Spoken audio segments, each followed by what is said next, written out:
Good day, everybody. Let me just make sure we're recording to that as well. All right then, everybody. How is everybody today? Just let me know if you can hear me, please, in the chat. Just let me know. Also, can you just let me know if you can hear Louise? Hello, can you hear me? That's about it. Yep, we can see and hear you. Cool. Thank you, Amco, very kindly. Good. I'm glad. Yes, we can hear you. Super duper. So, what have you been up to this week? It's been, well, it's the beginning of the week, so we haven't really had much of a week so far, have we? We haven't done much. We're still on lockdown, so... Yes, so we haven't done much. It's, as I say, we're still on lockdown. And, oh, hang on a second, Louise, you're not on. Your microphone's not on. There we go. Sorry, I must have not put you on. Try again. I'm not going to say it now. How are you today, Louise? Very well, thank you. Been working hard? Good. Well, you are working hard, yes. It's been one of those days today. Just super. Amco, there we go. Yeah, I didn't have Louise's mic on. Slip of the finger there, I think. I bet you wish you could mute me in real life. No. I love hearing your dulcet tones. All right, so everybody's fine. We're okay. We got everything going on super duper here. Sound is fixed. Yes, I didn't have Louise's microphone on. Everybody coming on. So what sort of a week have you had? Have you had a fantastic week? Just let us know also where you're coming from as well. The questions we'll get through as we go through. It's 2 minutes to 4, so we'll give it a couple more minutes, should we, or should we start now? Should we start early for a change? Or not? There was a question about a support ticket. Yes, do you want to answer that? Yeah. Okay. But it was, yeah. Okay, so yeah, in the first question in the chat here, we have like a support ticket on at the bench.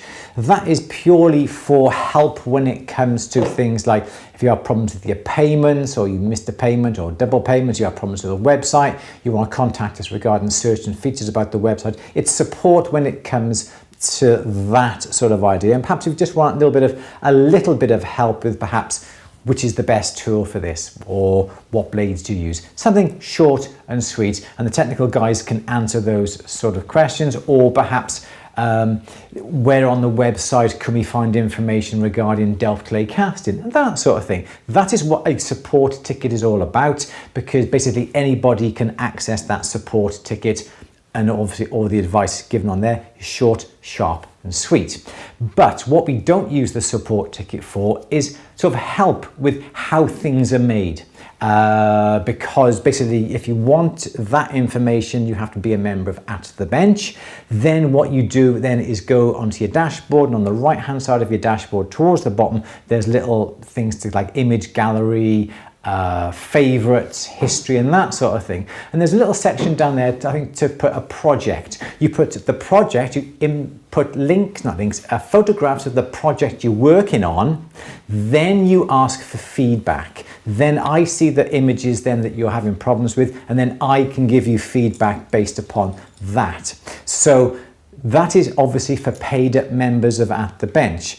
What we don't do on a support ticket is give you information and help on how to make things. That is not what a support ticket is all about. Tammy, excellent.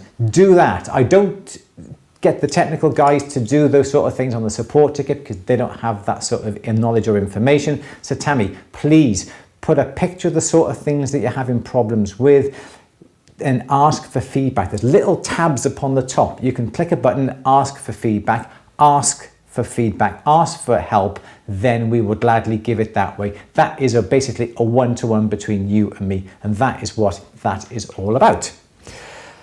How's that? Yeah.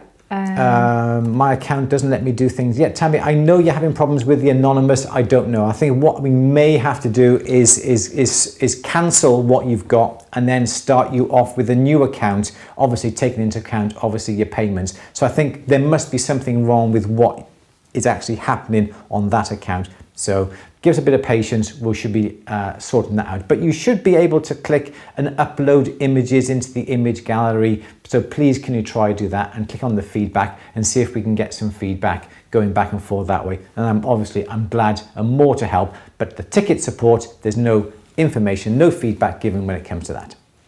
How's that? Is that okay? Mm-hmm. Cool. Okay. So, it is Monday, the 28th of September. It's nearly October, which means it's nearly December and it's nearly Christmas. Okay, what's... It's not.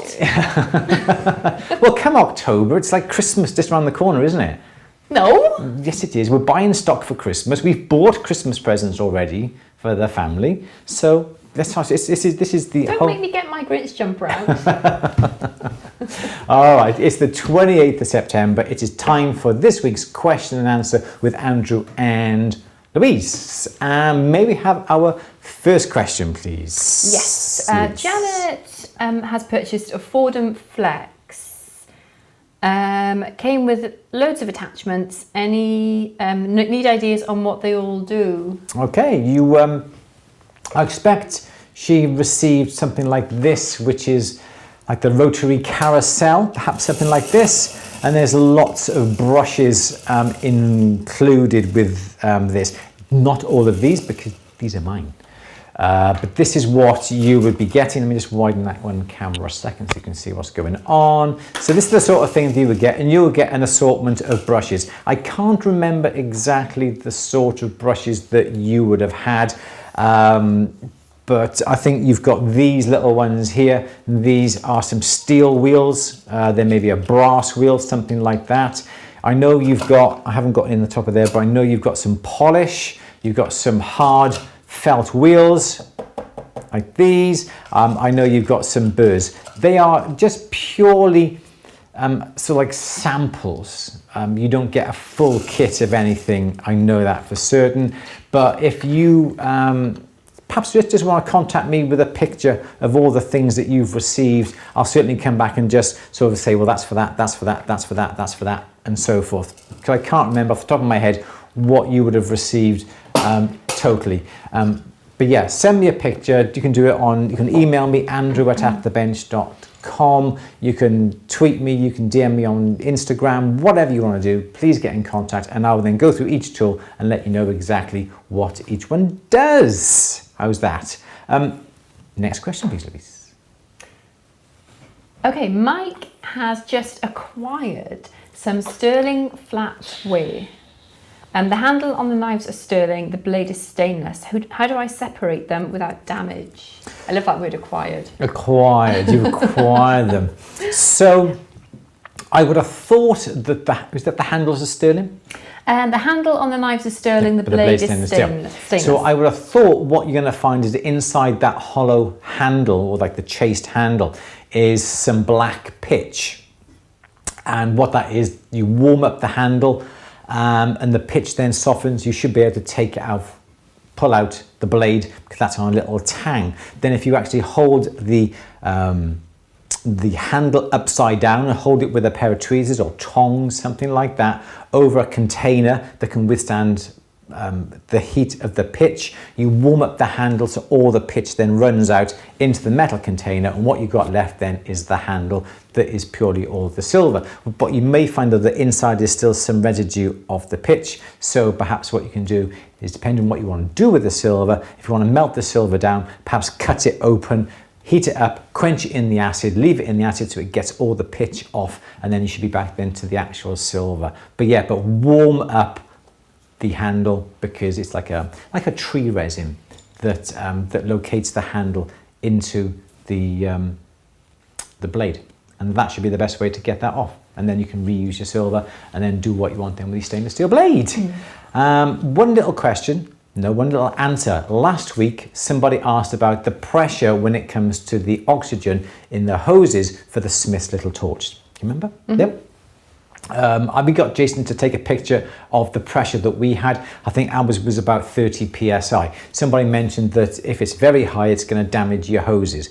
I don't know about that, because I've always run it at quite a high pressure for years and years and years. I've had no problems with the hoses at all. But I've been informed that if you use a number 6 nozzle, a number 6 tip, that the oxygen should be in the region of 6 pounds per square inch. So 6 psi is in the region. So basically what you do, you find what tip you're using. So if you're using a number 3 tip, then have the oxygen around about 3 psi. You use a number 7 tip, you have the oxygen around 7 psi. So basically, for every psi, it locates with, not locates, it, what's the word I'm looking for? It's, yeah, so whatever number tip you're using, that's the psi of the oxygen that you're using. And now that actually works pretty well. So we adjusted our oxygen down to 6 psi. Works fine. So thank you very much for the person who suggested that. I can't remember who it was now, but they did mention it, and I printed out my little table for future reference. So whatever tip nozzle that you're using on the Smith's little torch, that is the number psi oxygen you use. Thank you. Anyway, there we go. Sorry, Louise, you had a bit of a break then, didn't you? Okay. Next question. Okay, this question is from Neil. Is there a technique to hollow out lost wax castings? I'm making small hands, but larger ones will be less expensive if I can cast them hollow. I don't think there's a particular way of hollowing it out, say like going really up inside. The only way that I know to produce that would be to cut with a very sharp scalpel, or perhaps with a saw blade, cut the mold or cut the hand. I say a hand, for instance, you cut the hand in half this way. Okay, so you've got the front and you've got the back. Then you hollow out each section. Then you can put them back together and just melt that seam, perhaps with a saw blade, just so it all seals it up, smooth it all down. And then you've actually got, and obviously you're gonna have to have the area inside here hollowed out as well. So then when you come to cast it, they will be cast hollow, because then the plaster will be able to get in to fill up. So yeah, you do have to take these apart, or you just simply have, if you had like a hand like this, what you would do is have the master, the wax like that, then you get your burr, and then you'd hollow out underneath all the fingers. And you can gauge then how close you are getting to the surface by picking it up and looking at the light, and you'll be able to see the difference in colour, the brightness of the wax as you look through. If you can see quite a, for instance, if you're using green wax and you can see quite a dark green through, that means the wax is quite thin. Or if you see a very, very pale green coming through, it means you're quite near the surface. So you can gauge it, or you can get one of those calipers, can't you, that it's like a caliper. So as you squeeze here, it does that. So as you squeeze here, you can measure the distance by here. That would be the only way that I know to get inside, is by cutting them apart, hollowing them, putting them back together, but make sure you have an entrance this way to for the seal, not for the wax, for the plaster to get in the best way. How's that? Okay, next question, please, Louise. Okay, Orpha is asking what's the difference between a flex shaft and a... Go on, next, nothing, go on. Sweets? Sweets, yeah, all right, I'll give you one now. And a micromotor. Sorry, what is the difference between a flex shaft and a micromotor? And when do you use a micromotor? Which one do you prefer for stone settings? Okay, I suppose I'll give you a sweet now in a minute. I suppose for... Now in a minute. Now in a minute. For accuracy, I would always favour a micromotor over a flex shaft. A micromotor is a bit more of a compact machine. The hand piece here actually has the motor in it. It can go faster than what a flex shaft can, because we don't have this motor up here and a flex shaft. This would be the electrical cord going to the variable control motor. The just said the handpiece, the motor would be in here. So it's a lot more accurate and a lot better for really accurate stone setting. The flex shafts are a lot more versatile. They're a little bit more of a workhorse, because you can really do an awful lot with them. Variable speeds on both, forward and reverse, pretty much the same on both of them. A micromotor, some people love. A micromotor usually is desk mounted with a variable speed on the top. When you pick up the micromotor and push the button, it goes at the speed that the box is being controlled at. You can get a foot control as well. There are some quite reasonable priced micromotors. There are some very expensive micromotors. Osaka or OSI, I think, and Fordham do them as well. So there's lots of manufacturers out there. Fordham tend to do the little bit more of a cheaper range, perhaps £300-400, $300-400.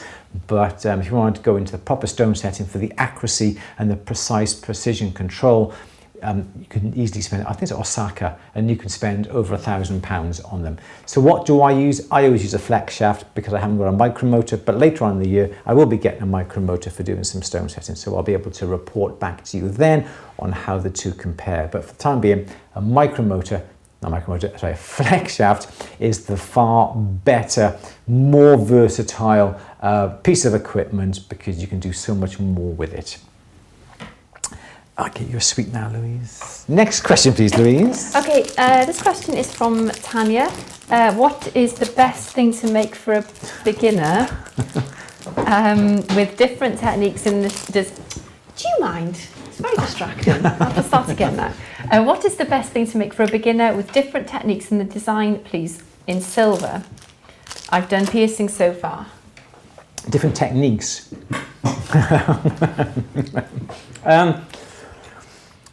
What project for doing different techniques? Yeah? Louise?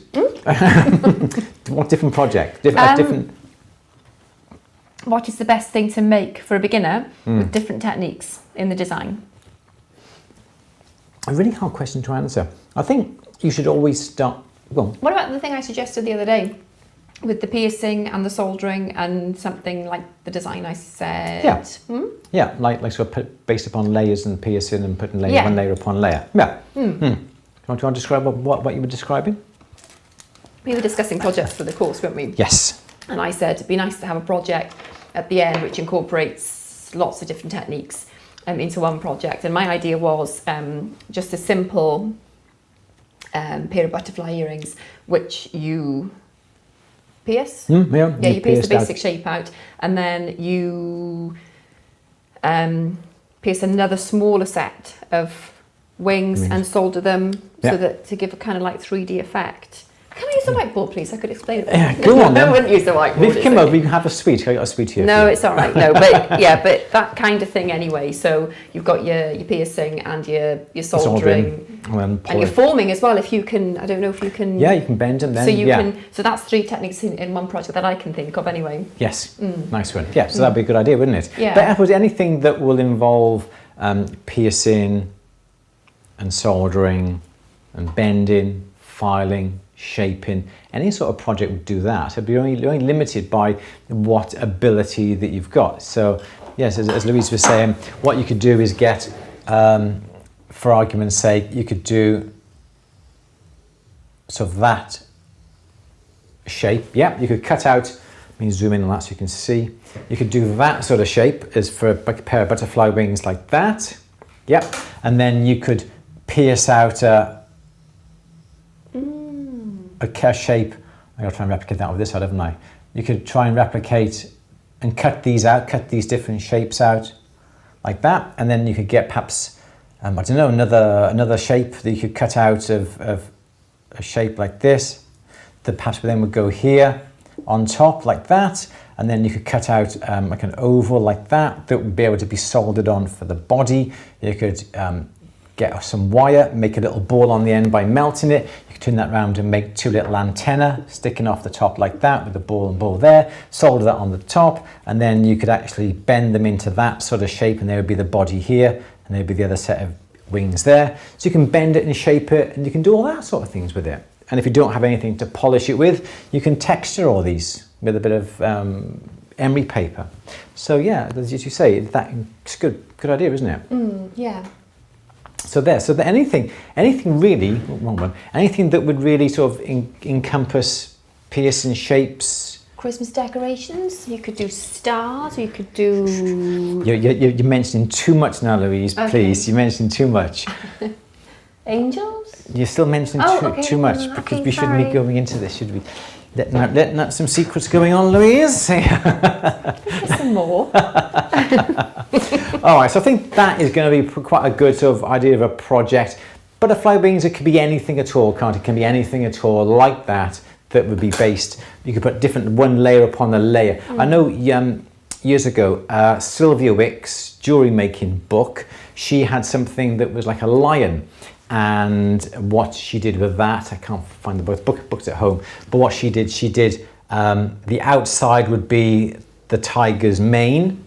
Then there was another bit of metal that was done that would be the tiger's face, and then there was something else then that was, I don't know, that was like, that's not quite, like eyes or something, and this came down into like a nose like this, and all of these were different layers that be one upon the other upon the other. That's not, this is nothing like a line, but you get the idea. So this, then you texture this, okay? You texture that would be the main. I see that line in my nightmares tonight. The eyes, there we go, a bit more like that. And that would be... Monkey. Okay. Do you get the idea? So you can pierce different shapes, you can texture, you can polish, you can texture, you can have silver, copper, brass, different shapes, one upon the other. You can then actually then rivet all 3 or 4 pieces together. And you can put together quite a nice little brooch when it comes out. But Sylvia Wicks, that's in Sylvia Wicks. And I remember that because I got Colin to do that when he first started. And he was very proud of that, he was, when he did that. Okay, Louise, may we have the next question, please? Yes, Lorraine is in Los Angeles with well, she's fortunately not near the fire, but please stay safe, lovely. Oh, there was no question, that was it, sorry. Yeah. Sorry. Yeah. Wow, this is terrible. Yeah, please stay safe. Oh, Sandra, first of all, before going further, I'm going to just say something on Sandra's just mentioned out here. Was there a winner for the stamp making book? Not yet. Very quick. We have about another couple of days left for you to be able to win this book. This is the Art of Stamping by Mattia Cheminay. If you want to have a chance of winning this book, Louise is going to put a little link up into the comments section now. Click on the link. Yep, Louise. Oh, which one now? Free book. So there is the link coming up now in Mo. There we go. So that is the link. Click on the link, put your name, email address, tell me what's so special about this book, and you could be within a chance of winning. I think we've had over 350 entries for this book. Only one person could win this, not this book, this is my book. You'll have one without a dented corner from wherever you are in the world, posted free of charge. The Art of Stamping is an absolute brilliant book. We did a little, it's gorgeous, it's sort of gorgeous coffee table book. There's some fantastic photographs in there. I've did a book review, I think, on YouTube about 3 weeks ago now. So if you want to go and check that out, you can do. There's a little bit of a hint, a little bit of a clue when it comes to the question that we ask in the Google Documents form. Put your information and you could be a lucky winner of that book. I think we're going to draw that at the end of this month. So everybody check that out. What about the monkey, the lion, looks more like a mandrel monkey? Yeah, I thought it looked a bit more like a monkey. Okay. I was never any good at drawing. Next question, please, Louise. Okay. Lorraine did have a question, sorry, I've just caught up with it. Thanks. You recommended a charcoal ring mandrel to help soldering. But Lorraine could only find a ceramic one. Is ceramic not as good, and what is the difference? And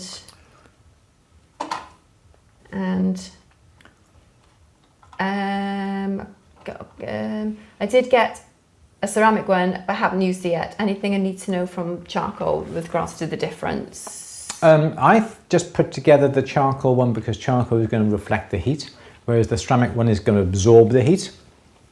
The charcoal one, I think, is going to be better for you because if you're using the small little torches like these here, it's going to be able to heat up a lot easier. And that was when we were trying to put the 3 bands together side by side. Ceramic one would work, I think, just the same.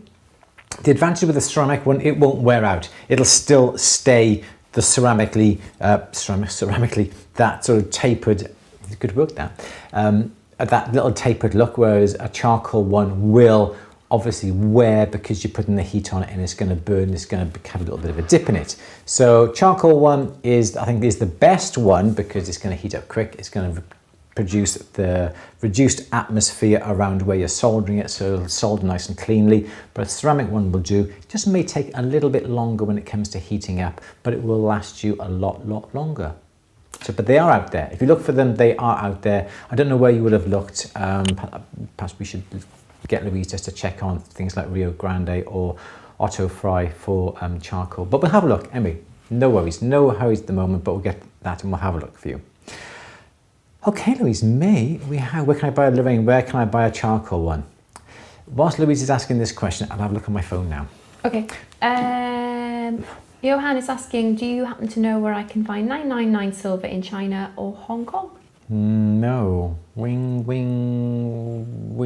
the, no, they're just suppliers of tools. I don't know. Okay. I'm sorry, I really could not help you with that one, I'm afraid. Don't know. Next question, please. Sandra has made a weird auction purchase this week. 2 glass bins of random surgical tools. Oh my God. Wow. Can surgical steel be used to hold things while soldering, or would they absorb too much of the heat? I think it just depends on how big that is, to be honest. You may find that if you've got a large mass, it's going to draw too much heat away from what you're soldering. But I think if you've got something small, something like tweezers, these sort of size things, like these little cross-lock tweezers, that would be fine. You have surgical steel, but obviously treat it as a piece of metal that will draw the heat away from what you're soldering, unless you heat that up first so the heat doesn't get drawn away, and it'll sort of all heat up together. That would be the best way to do it. But yeah, surgical equipment. I know. Could you use like have you seen mosquito forceps? Yes. Which lock. Yes. Are they ones with the ratchet on the handles? Yes. So that you sort of pull to release, but it holds them. Yeah. Yeah. I think they tend. You can. Would you need some sort of cushioning though? I don't to stop it marking the metal. One camera, just tucking my shirt back in. It depends on what you're actually holding. You could just remove the serrated tips. Yeah. Grind serrated tips off so they're nice and smooth. You could do that and use them just to hold something together.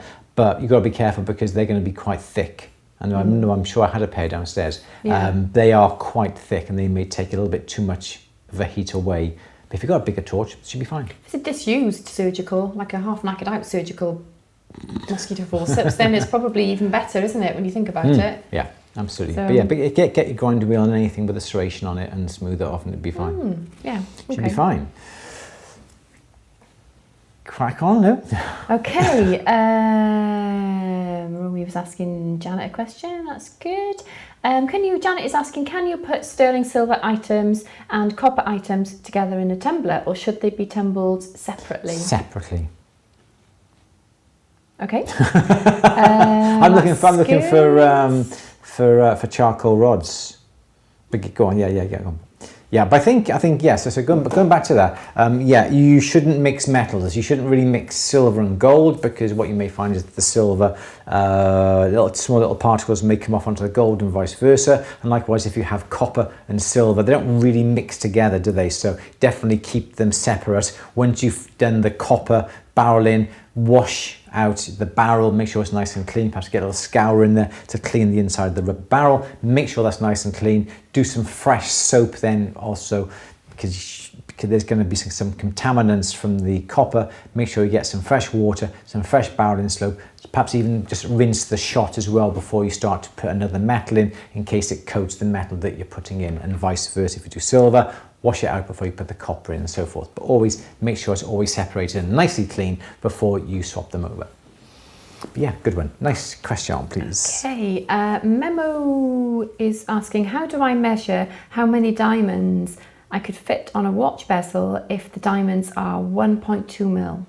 I think we did something like this last week, wasn't it? We actually worked out what the circumference was. The way we did it was, it's hard on a watch bezel because you've got it. It's nice. It's different to a ring. So a watch bezel is sort of facing you this way, whereas the ring would be on the edge, wouldn't it? It'd be on the edge of the ring. So if you had a watch bezel, perhaps what I would do is come along and sort of mark off quarters, then perhaps mark off eighths that way, and then see then how your diamonds are going to fit in between here. If you find you can fit 4 in and it's a little bit squashed like this, well then you may be 1, 2, 3, 4, so you may not be able to fit 4 in here, so you may have to fit in 1, 2, 3, 4, 5, 6, 7, and then just work them out. But if you divide rather than starting here and going 1, 2, 3, 4, 5, and going all the way around, and then you have a little bit of a gap, divide it up into smaller areas. Then you can work out how many you can get from there to there. If that works out exactly right, brilliant, because you can do 4 there, 4 there, 4 there, 4 there, 4 there, and so forth. But if you find it comes and there's 1, 2, 3, but the 4th one is going over like this, well, then you may have to then alter how many you put on that side. And once you've got these right, then you can just duplicate it around the others, and that's going to be the best bet to be able to do it. But if it's on the outside edge of a ring, I think we were talking about, so this was the ring, this was the outside of the ring, wasn't it? We were talking about putting them on the outside of the band, weren't we, this way? And I was saying you can get the circumference of a circle, then you can work out exactly. But this is different because you're going to have to work out the center line all the way around. But doing it into quarters or eighths is going to be a lot easier than trying to do it all the way around in one go. But 1.2 mil, I don't know how many you're going to have, but you're obviously got to have a little bit of a gap, perhaps 1/5 of a millimeter or 1/4 of a millimeter between each stone, but laying them out like that, and also putting the stones on top of the bezel and putting the stones that way up is going to be far easier. Put a bit of what's that stuff called? What's that? Not burlap, beeswax. That's it. Rub a bit of beeswax around the bezel as well, so it's slightly tacky. Then put the stones that way up, and the stones should be able to stick that way around as you go around. And that's going to be the easiest way of doing it. There we go. Next question, please, Louise. Okay. Marie is having trouble sweat soldering using chip. I use paste now. What am I doing wrong? I use a butane torch. Really, you'd need a little bit more information to find out exactly what you're doing wrong. Paste solder is going to be okay, just if you're sweat soldering things together. I would never use paste solder when it comes to soldering perhaps ring shanks together or anything like that with a large area, because usually the paste solder becomes slightly pitted and you'll see little pits along the edge of your solder joint. But if you're soldering 2 pieces together this way, perhaps 1 piece of metal on top of another, you should be fine with it. You shouldn't have any problems using solder chips or little solder pallions, providing the surface that you've got is really nice and clean. Because you've got paste, the flux comes with the paste already. So perhaps when you use your solder chips or your little pallions of solder, you could be missing some flux. Perhaps you don't flux the pallions themselves, or you don't perhaps flux the surface. So if you've got a large area like that, and here's your bit of sheet like that, and you're trying to solder on a small little piece on the top like that, you can use chips or you can use pallions, because the solder joint really is not going to be seen. But what you should do is, you've got your sheet of metal here. What you should do is coat this whole area with flux. Make sure that area is completely fluxed. I would warm that up slightly, because then you see then where the flux may move around, and what you may find is when you heat this up, this all bubbles, and you may have a little area over here where there's no flux. And so this is all bubbled up all nice and white, but you may have a little area by here that isn't protected, so the solder won't flow because that will oxidize. What I would do then is just blow on the piece, get your paintbrush, more flux, paint it on it while this is still warm. So make sure the whole surface is completely covered in flux. If it isn't, the solder won't flow. Then put your small little chips on the top like that. Make sure they're fluxed as well. Heat the whole piece up, and then the solder then will flow on that surface. And if it's completely fluxed from edge to edge, the solder will flow from edge to edge. You may need to get a little bit of a soldering pick.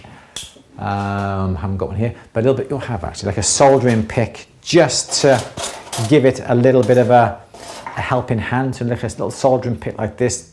This may be tungsten or maybe stainless steel upon the end, or titanium. Then I would perhaps then just coax the little pallions all over the piece to make sure the solder has spread. When you come to solder up onto the big sheet, again, make sure there's flux all over that sheet and do exactly the same. Flux the whole sheet, warm it up, the water will evaporate, it'll leave behind the flux. The flux may be in little pools, but there's no flux in between. But once the metal's warm, put more flux on it. The flux then will cover the whole area. Make sure it has covered the whole area. Then get that piece, turn it upside down, and it should be able to be soldered on. So you shouldn't really need to use paste, but that's what it sounds. It sounds like you've got a problem with flux when it comes to using your solder chips. But I do love a sweat soldering. I find it really, I do love my soldering.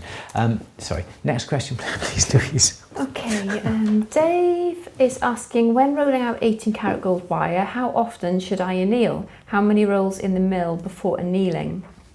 A lot of people will say you should keep on rolling until you've deformed the piece around about a third. So say you've got a piece of 3mm square wire, you roll it down to about a 2mm square wire, then you anneal it. Personally, I wouldn't wait until you compact it that much. What you will find is that once you've got a nice piece of the metal and it's nicely annealed, you put it through the rolling mill, say the squares, the V grooves in it. It'll go through nice on the first pass, you turn it 90 degrees, it'll go through nice again on the second pass. Really nice because it's just been annealed. You put it through again, you wind the handle, put it through again, perhaps take the handle down about 1/8 of a turn. I would never turn the wheel too much to deform the metal too much, because you get a little bit of a, I love this word, a little bit of a flange on the square wire. So there's the cross section of your wire. You put it in the roller mill too much, what you're going to get is a little flange on the edge of the wire like that, because you have put it through the V grooves too much. So 1/8 of a turn on the handle would be just about the right amount. You would not get these, because then when you turn that 90 degrees, you're going to get that. And when you pass that back through your V grooves, this is going to get mushroomed into the edge like that. And you're going to get it flaking, and you're going to get all sorts of problems. So how many times do you have to pass it through? It's entirely up to you. People say a third deformation, but I wouldn't. I would just go through, keep winding it through bit by bit, and perhaps once it has gone through perhaps one of the V grooves and you've gone down to the rollers are closed, perhaps then I would go and anneal it, come back, open the rolls, put it through the next V grooves down, put it through that, 90 degrees, put it through, take it down, put it through, turn it around 90 degrees, obviously keep putting the metal in the same direction all the time, never turn it over. Wait then till perhaps you've gone down to the next V grooves until the rolls have gone, then anneal it, and so forth. That is something that I would do. I went on a bit too fast then, sorry. You're right. Are you all right? Yeah, I'm all right, yeah, I'm right, thank you. Next question, please, Louise. Okay, Marge is asking, is there no way to keep our hands pretty? I tried lotion, but my hands are looking so rough. A lot of people will use gloves when it comes to polishing. Because we've been in lockdown now with the COVID, and we sort of change watch batteries and that sort of thing, we always put gloves on, little latex gloves. People say don't use gloves when it comes to polishing, because the gloves can get taken away and your handle gets taken away if you're using bench mounted polishing motors. I find that the latex gloves are really thin, and sometimes I do forget I've got them on once I've been sort of changing watch batteries and straps, because we're touching other people's, can be really dirty watches, can't they? But sometimes I'll leave the gloves on and then I'll be working and go, oh, got my gloves on. So perhaps you can wear very thin latex gloves. We use ones without any powder inside them. And also then when it comes to polishing, if the mop happens to take the gloves will just rip and your hands will be nice and safe. So latex gloves are pretty good. Take some getting used to. Perhaps before you start work, put some hand cream into your hands. We've got some, not Synatogen, what's it called? Neutrogena? Neutrogena? It's the green one. that I got, working hands. Yeah, that's quite a good one. Yeah, got like a working hands. You can buy a little green tub. I think it's called working hands that we sometimes use. That's white, fragrance free, everything else free, and we put it on our hands before you start work. So that's what I would do. This is what I think people in garages do. They put stuff on their hands beforehand. It fills all the pores and fills all the hands. Then if there's any grease or dirt gets on the hands, it'll come off a lot easier because it isn't being ingrained into the skin because there's a layer of cream there beforehand. Alligator tape? Alligator tape, yeah, we got all these different types of things that will protect your fingers, especially sort of come Christmas time with us here. We use, as Louise just said, alligator tape, crocodile tape. Have I got any here? I don't know. It's just like the green tape that gets, no I don't, do I? It's the green tape that you wrap around your fingers that protects your fingers, and you can take those off and put them back on again. Yeah, like you do frequently. They're all over the house. They're all over the Christmas. house. Well, these things happen. You leave them on your fingers, and they do protect your fingers. And then you sort of like take them home, or you put your hands in your pockets, and they come off in your pockets or in your trousers if you've gone for the Or in toilet. your dinner if Andrew makes something. But there are those sort of ways. You can buy little leather mitts that go over your fingers as well. Perhaps if you're using your flex shaft, you can use the little leather mitts on the ends of your fingers. You can buy little almost like clamps that will clamp a ring to hold the ring whilst you're using the flex shaft, so your hands don't get dirty that way. So there's lots of ways that you can use different products, but I think putting cream on your hands before you start work is a good one. And if you are going to wear gloves, they should be fairly tight fitting. You don't want loose gloves on your fingers, because if the motor takes it, then I would I'd only use the latex gloves when it comes to bench mounted polishing motors because of that. If you use leather gloves, please just take care, because if leather gloves on your hand and the mop takes it, it's not just going to take the little bit of a finger of the glove, it's going to take the whole glove. If your hand's in it, we don't want to know, do we? Yeah. Okay, next question. Okay. Iona would like a video on how to make screw bolts in silver. Screw bolts, taps and dies. Oh, excuse me, taps and dies. We'll make a note. Also make a note here. Taps and dies. Okay, yep. We'll look at that. I got to do my Troy testing as well. Okay. Yes. Okay. Got that. Made a note of that. Thank you. Next question, please.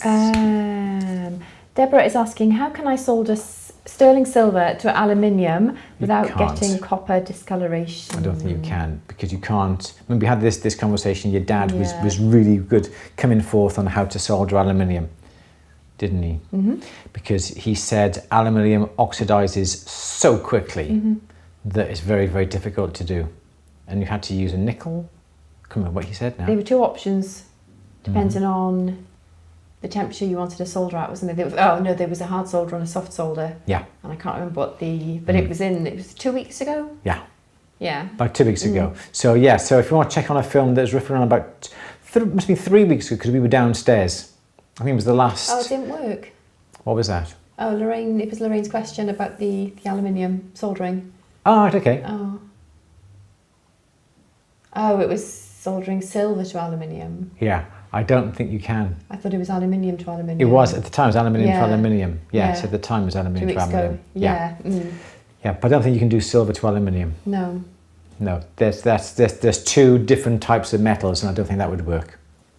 No. I tried, you can't, it didn't work, but we tell your dad thanks anyway. Sorry, Lorraine. Yeah, we did think it was aluminium to aluminium, didn't we, at the time? And you can do aluminium to aluminium, but not. Oh, the third piece was silver. Ah, right, okay. Okay, so no, you can't. Okay. So sorry. Sorry. Next question, please, Louise. Josephine, did I miss a question?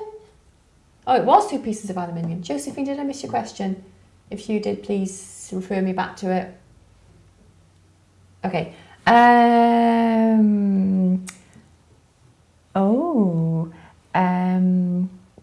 Marge has been asked to make gold grills. Can you summarise the process? Yes. Yes.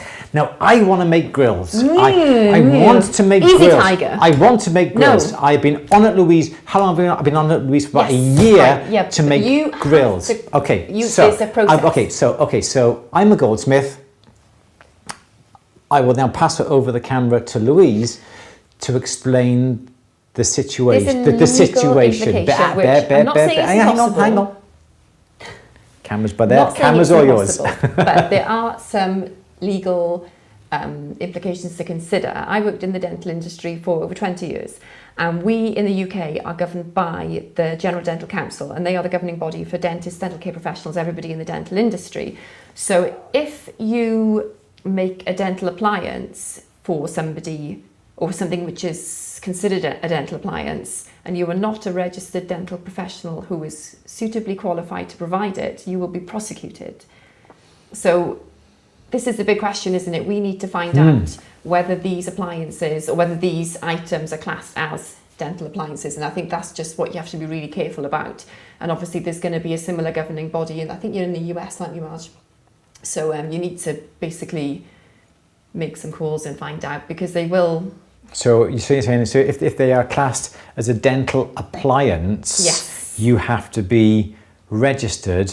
You have to be a dentist. You have to be a dentist or dental technician. A suitably qualified dental care professional to provide it. Right. If you are, great, but if you're not. Okay, so can we go to a dentist and ask for an impressions of our teeth?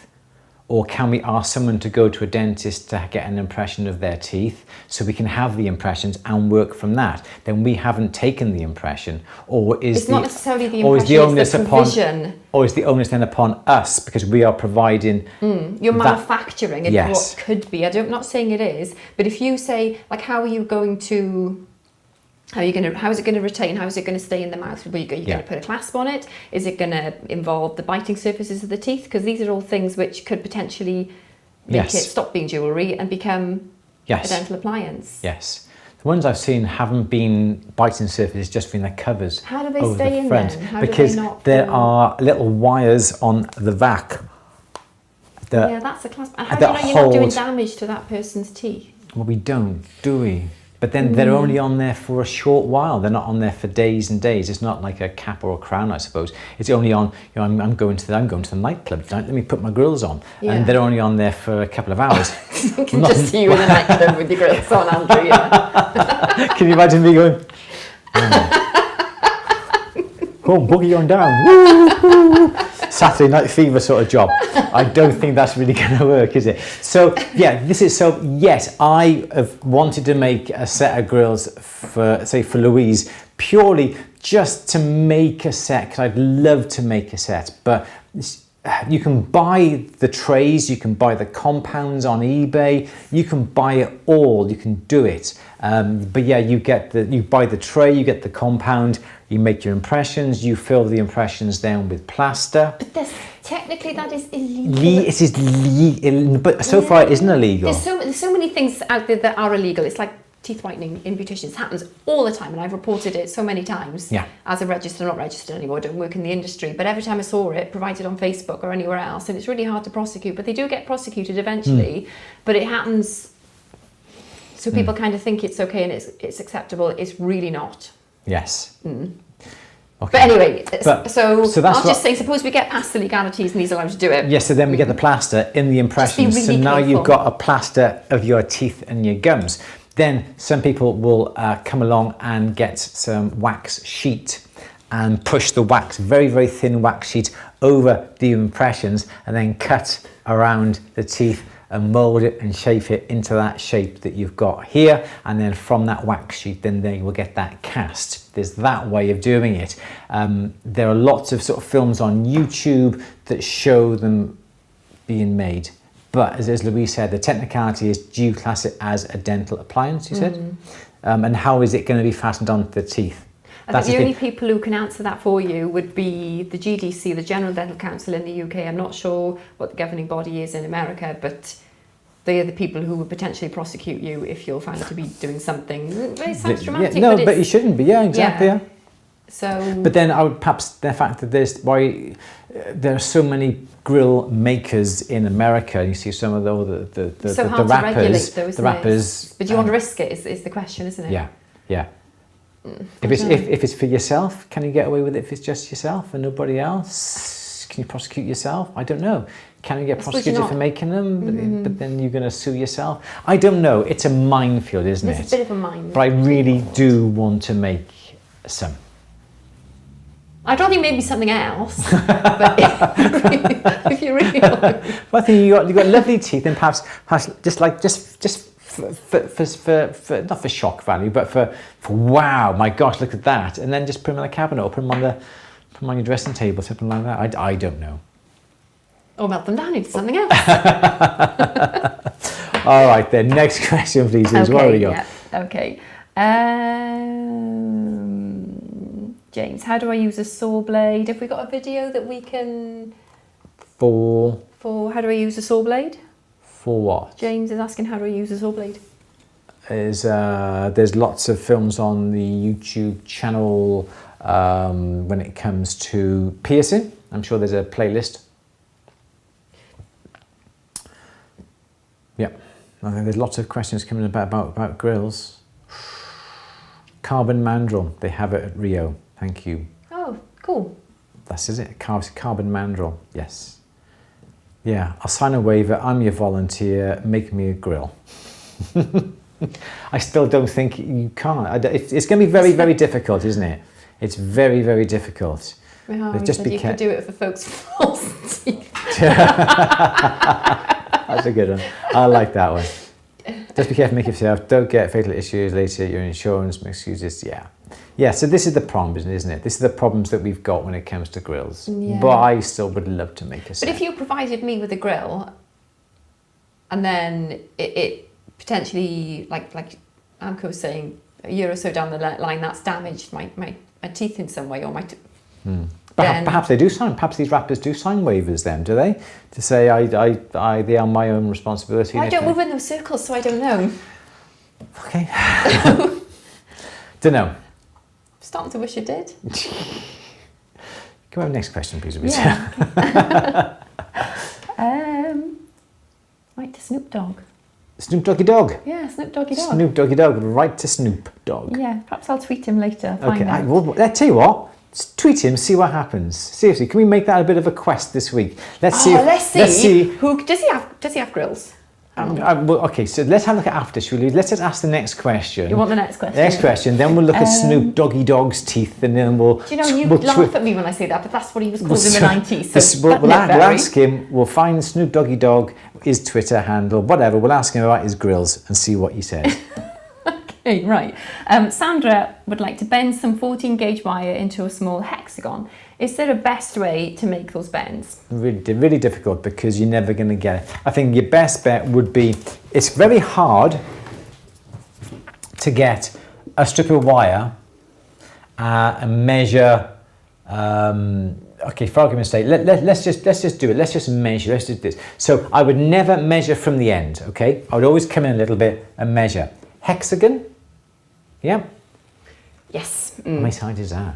That's 6. 6. That's no. Okay.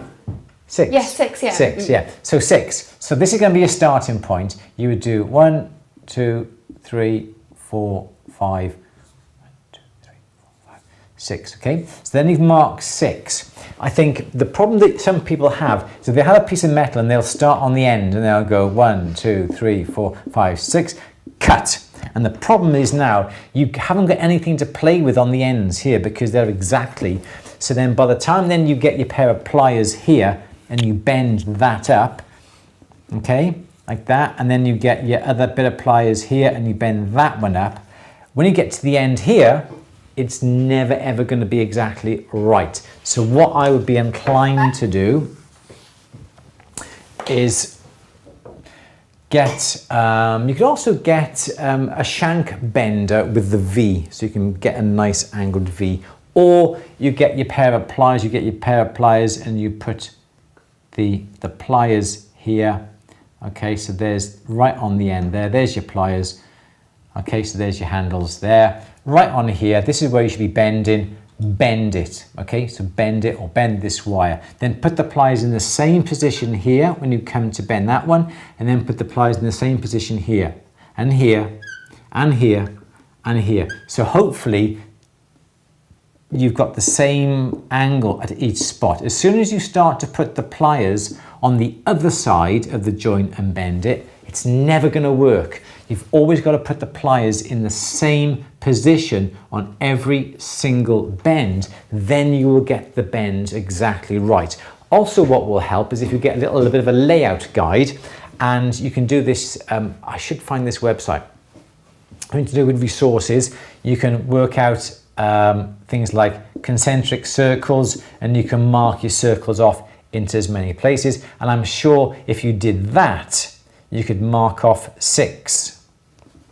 Okay, you'd have 6 like that. Then you can get your little bent bit of metal that does that.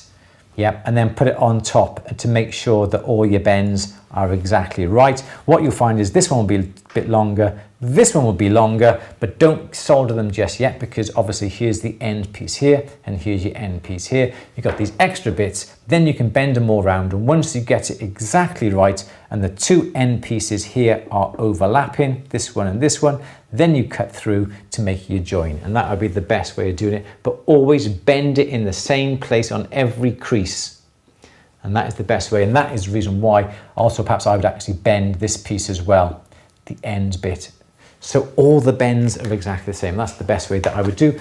But yeah, it is very difficult to bend an equal sided shape, pentagon, hexagon, octagon, exactly the right way. Some people will actually just make them from little bits of wire like that, and then get another little bit of wire.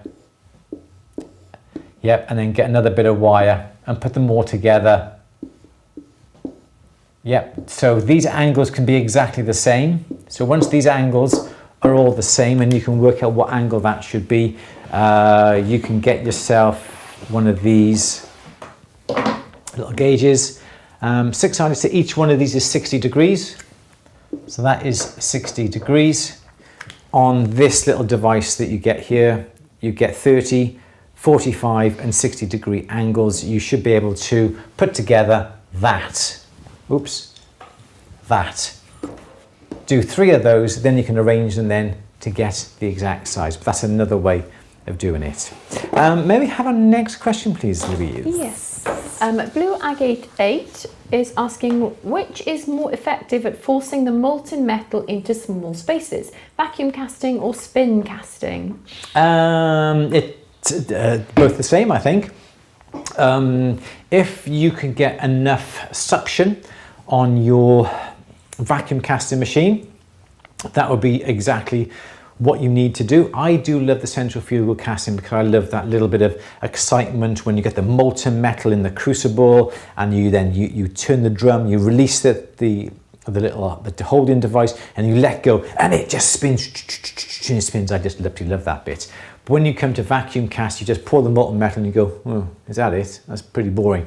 So which is best, vacuum or centrifugal? Depends on what you're doing. If you've got access to one or the other, well then that's going to be your best option. If you've got access to 2, I always use my little centrifugal machine for doing small little individual rings or little flasks of about 6 to 8 rings. You can do that in the what's that called, the vacuum, but I find that the flasks that we've got to go inside the vacuum machine are a lot bigger, a lot heavier, and they, for me, take a little bit too much investment. Although you can put the small flasks on top and use the plate that goes over the hole with a little hole that will suck the air through the mold. So which is best? Whichever you've got access to. Looks like Snoop has a permanent diamond grills. There we go, we'll have to ask him. Who made your grills? That could be our challenge for the week. Yeah, should we do that? We can get Snoop Dogg to reply to your tweet. Next question, please, Louise. Okay. Farhat is asking, how can I plaster a silver wire? How can I plaster a silver wire? It uses rolling mill. How can I plaster a silver wire? How can I plaster up silver wire? Plaster? Plaster a silver wire. How can I plaster a silver wire? It uses rolling mill. Using a rolling mill? How can I flatten? I don't know. Sorry, I don't understand. Can you give us some more information, please, lovely? If Yeah. Yeah. Okay. Sorry. Next. Jessica is asking to form a collar-shaped necklace from sheet. Are there alternatives to using a neck mandrel? Gosh, we've got a neck mandrel downstairs. I've never used it. Just sell the neck mandrel. I would use a person to put it on, but obviously not to hammer it on because that would hurt them. But perhaps I would get the collar and perhaps bend it, shape it with your hands, or you can actually bend it over like a baked bean tin, something like that, and then put it over the neck of somebody. I'm pointing this way, not doing this, I'm strangling you, but Louise is by there. To be able to put it on them to see how it forms. But anything that has perhaps a nice gradual curve, perhaps you've got a piece of wood, a tree stump with a nice curve on it, a log, bit of wood, something like that. As I said, baked bean tin that's full. Don't try and do it with an empty one because the tin is a bit soft. Baked bean tin, anything like that really. Baseball bat, something that's going to have that sort of solidness about it that enables you to hammer it with a rawhide mallet or a rubber mallet if you don't have one. But also your fingers is pretty good as well. You can just bend it and move things around with your fingers, and that'd be your best bet. But keep trying upon a model just so you can get how it lies on the sternum and then going over the shoulders. And last couple of questions, I think, Louise. We're coming up to our hour. Okay. Kristen, it's another flex shaft question of Fordham. What sort of drill bits and what size do I need to purchase? I have a Fordham quick change flex shaft. What sort of drill bits and what size do I need to purchase? Drill bits. Yep.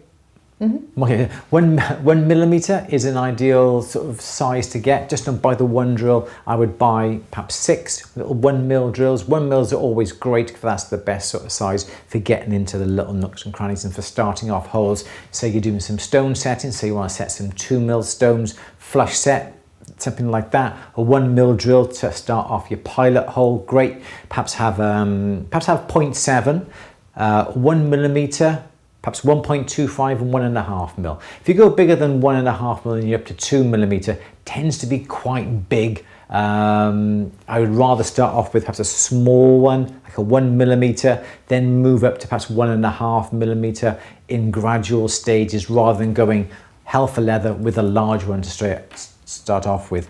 Buy them in 6s because invariably you buy one, you drill, you snap it, yeah, you know what I mean, you got to wait for another one to come through. Plenty of lubrication, keep the blade nice and cool. You can resharpen them as well. There's lots of instructional videos. I actually should do one actually. I know there's some out there on YouTube that shows you how to resharpen the drill bits. It's only the cutting end that needs to be sharpened, not necessarily the rest of the teeth. So it's just that sort of shaped teeth when it comes down for cutting that needs to be looked at and sharpened. So yeah, so 0.7, 1 mil, 1.25, 1.5 mil. They're the best sort of sizes. If you've got them in a quick change handpiece, they come on a 2.35 millimeter shank. As I said, buy them in 6s, you'll be well away. So that's my recommendation. Next question, please, Louise. Okay, Learn Media has a slow cooker for my pickle. Should I put the pickle in a glass jar in the water or put the solution straight into the cooking pot? Yeah, always have it as a water bath because then it's water. Then you put your pickle pot perhaps in a plastic container or perhaps another forget I said that. Another glass jar inside the water bath. And the reason why I suggested that is because when you get your bit of metal and you put it in the pickle, if you put it in hot and the metal is hot and it goes in, it'll go and a bit of spray will come out. And if that's the case, that'll go in the water that you can then change every day. So the water isn't going to get too acidic. It also stops the spray going everywhere else. You can imagine if you had a massive pickle pot this sort of size, it's going to cost you quite a bit of money to fill that with safety pickle, and that's a bit dangerous if you ask me to have a huge container. So what I would always do is get something like a small little jar, what's that, 3-inch diameter, something like that, in glass, like a glass jam jar. Fill that up, and then you can always put a lid on that to stop that evaporating and not worry too much about the water in the slow cooker. That would be my recommendation for that. Andrew doesn't snore. He asks for the next question. Don't know. Okay, should we have a last question, please? Yeah. Go on. Anything to say? Yeah, go on. Yeah, Jeanne was asking, being a jewellery and metalsmith student, I'm only asking this one because I think it's relevant to a lot of people, facing to the situation that couldn't find a job during the epidemic, is there any suggestions you would give to help me go through this? As in trying to get a job? Yeah, I think job and just, generally getting through it in the industry.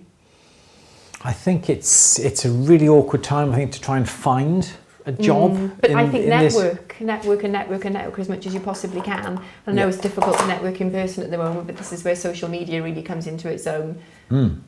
Absolutely. And you always say makes the world a small place, doesn't it, really? Yeah. It's like we've seen, this is networking, isn't it? You're all talking to each other, which is amazing, and joining in. And the difficulty is, I suppose, from a jobs point of view, a lot of the groups are worldwide, aren't they? But I don't know, we're just kind of trying to innovate ways to network on a smaller scale. Because there are sort of local Facebook groups within a country, like there's local Facebook groups even in the UK. Because crafters know other crafters and know people who know other people, so any kind of group you can join which could be related industries. But don't join a group and just blast it with an adverts or anything like that straight away. Join a group, get yourself accustomed to the group, get yourself known within the group, and then start asking questions, and then you can sort of come across, well, I'm actually doing this, and I'm actually looking for like a shop, or looking for some work, perhaps you're looking for an apprenticeship, something like that. You've got to be prepared. I think we discussed this, was this last week, about apprenticeships? So, yeah, and I think be confident, be on authority, if you're professional people who... It's difficult if you're still learning, isn't it? Yeah. But I think... Again, I think websites, you can get websites for free. You can go on Wix or Squarespace. Definitely some sort of website. If you're only just starting, it doesn't matter. You can still put together a little bit of a website with a nice banner, some images, even if they're just simple plain bands, LinkedIn. Something like that. I don't know if people still use LinkedIn or how relevant it is in this industry, but I know... In other industries, it's really useful, isn't it? Yeah, absolutely. As you say, Twitter. Get yourself a handle. Yeah, as many platforms as you can, really, I suppose, isn't it? And link them all. Yes. Yeah, and perhaps again going back to your website and have like your LinkedIn, your Facebook, your Twitter, your Pinterest, your Instagram. Have accounts and try and keep the names similar. Put progress pictures of what you're making, so people they seem interested to see what you're doing, what sort of pictures you're doing. Images of what you're doing, a bit about yourself, and just explain all about yourself, because people are really interested in learning, even learning from people who are learning as well. And you are your own brand, aren't you? That's the other thing. Yes. Yeah. So I think it's you're not necessarily going to go out there and go into a shop and just say, I'd like a job at the bench, please. You have to make yourself aware, perhaps hashtag a business that you're going to, or you are interested in, so then they see what's going on and see you doing pieces and making. It is hard, I think, but as you say, networking, social media, hashtags, name is definitely the way to go, and just build that up slowly. Yeah, definitely. And you can use social media as well to like search hashtags as well, can't you? Exactly. Yeah. And even just like little comments, or try and engage with people who you think might be a good person to network with. But we could talk about that all day, couldn't we? Absolutely, yes. Yeah. Can I mention that there's one lady who's a Prosecco and Rubies? Yes. Prosecco and Rubies. Yeah. Kate. There's a she has Prosecco and Rubies, and she had a career change. Hope that they shouldn't mind me saying this, but she had a career change a few years back. And again, she's got a fantastic website. A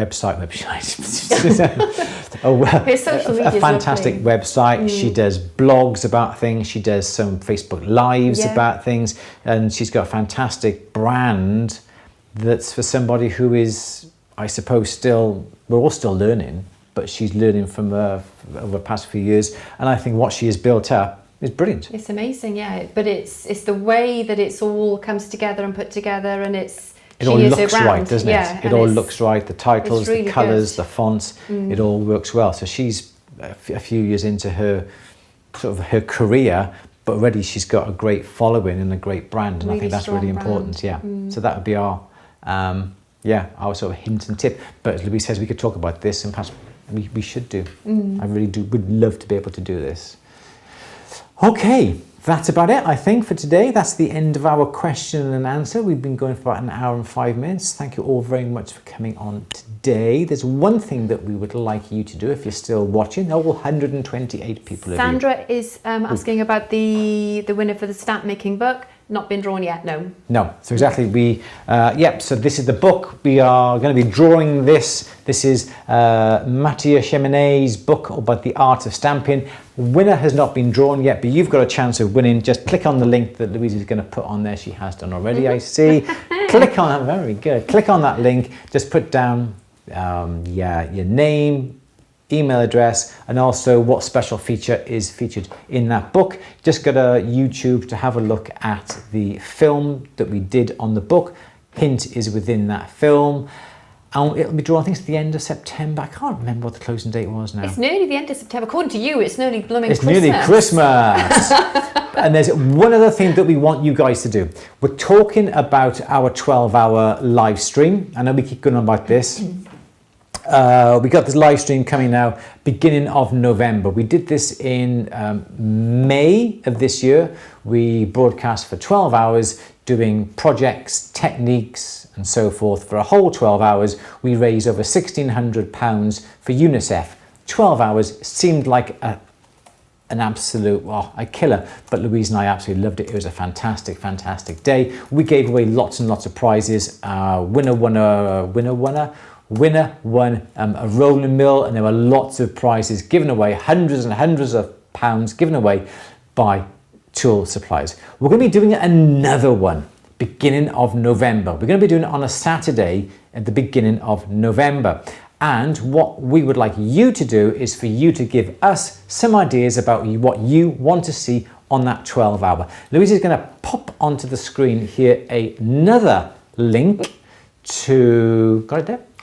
And that's I think that's the one. It's my bit.ly one. Yep, so click on that link just above. I'm not quite sure which side is it. Is it this side, Andrew? It's this side, yes, isn't it? Over here. It's this, yeah, so it's down this side, down by here. So there is the link. Click on that one. Perhaps you want to put perhaps like 12-hour tools and techniques by the side and print it again so we know. Excuse me. Excuse me, that's before you've had the wine. I've been skipping all day. We have got another form that we'd like you to fill in. We want you to tell us what you want to see with regards to techniques. Okay, we're not going to be making grills during that. So we want you to tell us what sort of techniques you want us to show you, and also tools, because people want to see tools in action, see how a particular tool works, whether it be like a rolling mill or a shank bender or a flex shaft, or perhaps you want to see me melt some gold down on the palm of my hand using thermogel so I can show you the property. All this sort of stuff, okay? So we want you to click on that link, tell us what techniques, what tools you want us to show you on our 12-hour. We've got ideas, but we just want to know if you can do it. Just tell us. Found this guy who does grills in the UK. He might have answers regarding the legality. I think there's a guy in London who was on Channel 4 in the UK. I saw that, yeah. And he had a queue going up his stairs to where he was doing it. Whether it was legal, we don't know. I think it's a bit of a, it's a grey area, isn't it? It really is a grey area, legalities. I'm going to find out. I'm going to find out by next week. So your quest, Louise, is I'm also going to tweet Snoop Doggy Dog. Is to get hold of Snoop Doggy Dog and find out from him if he's signed a disclaimer, and also find out what the legalities are when it comes to this. Really, really good. So, thank you. What you've done though, we posted up that link for ideas. Everyone's just going to say grills. Grills. But I would love to do a film on making grills. But as you say, it's been in discussion for the last 12 months or so, hasn't it? So yeah, click on the link just halfway up now, the bit.ly link. Let us know what tools and techniques you want us to show you over the 12 hours that we're going to be doing it. This time the charity is going to be Worldwide Cancer Research. Few people that we know have been affected with cancer, and I think it affects at least 1 in 3 people nowadays, which is absolutely terrible. Berry Bear Grylls. Thank you very much, Mikhail, for that. Looking forward to it. So there we go. We've also got in the description of this particular film the link to the form to fill in to let us know what tools, techniques you want us to show you on our 12 hours. We're going to be giving away another rolling mill, more tools from Durston. We've got other companies involved this year to give tools and equipment away to you. We're going to be having lots of competitions, more aprons, more t-shirts to give away. That's it. Anything else to say, Louise? No, I don't think so. That's about it. That is it, isn't it? Yeah, we're really putting together. The course is still coming along. It is such slow work, isn't it? We're trying to get everything right with the courses that we're going to be doing. Still in production. We've got our web designer now putting together all the pages and all the course modules and lessons to make sure that's all looking absolutely fantastic. We're not going to be going with a run-of-the-mill course website where you just put the images or the films to, and it's up to them. We're actually designing it all ourselves so we can have lots of interaction with people, and it's all going to be it's going to be the dogs, isn't it? It's going to be the bee's knees. It is, yeah. It's going to be really, really good. But the bees what's it? The bees what's it? The bees the bees what's it? It's so yeah. So we are taking our time over this. We're building the website. We're building the pages to house all the courses. It's not a simple matter of ditching them onto a website and coming out from there. It's going to be absolutely first class. Really looking forward to this, really excited. I've got lots of ideas, we're just trying to put them into place. So, Louise, anything you want to say? No. That's it. Okay, thank you everybody for watching. Thank you all so much. Don't forget, click on the link in the description. Let us know what techniques, what tools you want us to show you on our 12 hour that will be coming in November. We also will be giving discount codes. So if you want something for Christmas, from Father Christmas, for your workshop, don't buy it yet. We'll be having some of the most amazing discount codes that will not be available from anywhere else. Durston, I think last year, gave us an absolute fantastic discount code that could never be repeated. I was not making a penny out of that. Some of these companies will give you codes and they'll be making money. Don't want any money. I want to pass all those savings on to you. And I'm going to try and get the best code that's only available from us for Christmas from Durston. And that'll be an absolute fantastic Christmas present. And what can we make him do? Have a think.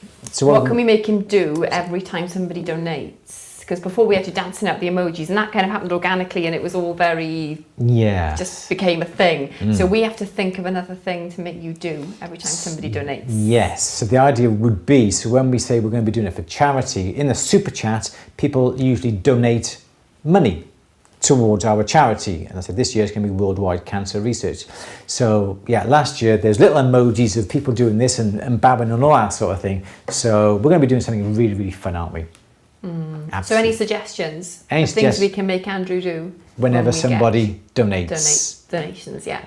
Okay, that'll be an interesting one. And in the form there is Take a shot. Oh, good Lord. I'll take the shot for you. You don't know, Louise, no, I don't think so. So again, on the form, there's a little comment section at the bottom of the form. After you've told me what techniques, what tools, any other comments, just write down what you want me to do when somebody donates. Happily do it. Drinking game, it's not going to last too long. It certainly won't last 12 hours on a drinking game. No, he can't. If he eats too many sweets, he gets naughty. You have too much sugar. Caffeine. Too much caffeine. Get naughty. You get twitchy and twitchy. Overexcited. Yeah. All right. You've got lots of time. You've got about a fortnight for this form, okay? You've got a fortnight to tell us what you want me to show you on our 12-hour marathon. Quick on in time. Dapping tool recommendations, wide price out there. Dapping tools, Durston, every time. Dapping sets. Durston have one of the best ranges of dapping sets. Doming blocks, definitely. Sign up to Durston's newsletter. They will give you a 5% discount code straight away. You will get 5% off your order. And if you can wait until beginning of November, I'll be giving you the best discount code out there for Durston's products. Enough? Enough. Let's go. Right, Louise and I are going to go. And we will see you next time. I'm not quite sure what the date is next Monday. Ooh, sing a chosen song, a song chosen by Louise. I like that. A Christmas song. A Christmas carol of the donator's choice. A Christmas carol. You have to sing a Christmas carol / song. That's an option. I will consider that. All right, everybody, thank you very much for joining us this afternoon. Take care. We will see you. I'm not quite sure. What is the date next Monday? Oh, not Scooby. I don't know. What is the date next Monday? Oh, you lazy man. 5th of October. Thank you, Siri. Join us next week, 5th of October, for another question and answer. Yes, a cheesy Christmas song. Yeah. Take care. We will see you 5th of October for another question and answer. Don't forget, get down there and get to there and just let us know what tools and techniques. Don't forget, you still got time to enter the competition. Matthew Chimenez book, Art of Stamping. Let us know what you want and we will see you all very, very shortly. Everything in place, Louise? There we go. There's the links there. Click on them. Super duper. Everybody, take care. We will see you on 5th of October next Monday for more question and answer at 4 o'clock British Summer Time. Take care. See you then. Bye.